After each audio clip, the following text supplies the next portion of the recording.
Ang susunod na palabas ay may nagmumura. Kaya putang ina, wag na kayong manood.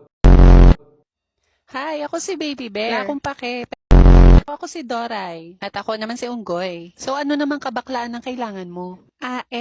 Gusto ko sana makauwi na sa amin at makita ang aking nanay at ang aking kapatid. Maaari niyo ba akong ihatid, ha? Sure. Oo naman. Yay! Group hug! Anong nakakatawa? Ay! May pagong! Mukhang hindi sila makaalis kasi hindi niya magising yung anak niyang tatanga-tanga. Tulungan natin gisingin ang kanyang anak. Isigaw natin na malakas. Gising pagong! Di ba sabi ko laksan nyo, isa patang ina nyo. Gising pagong! Ayan, nagising na ang putat. Tara na.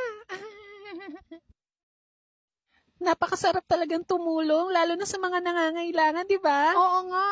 O bakit may pag-ikot, be? Yay!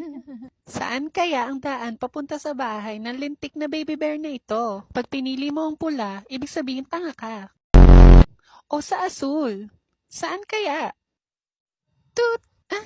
Tama! Sa asul! Tara na, iyatin na natin ang mukhang unggoy na bear na ito. Oo nga, mas mukha pa siyang unggoy kesa sa akin. Ganon. Tara na. Mama! Mama! Andito na ako! Anak!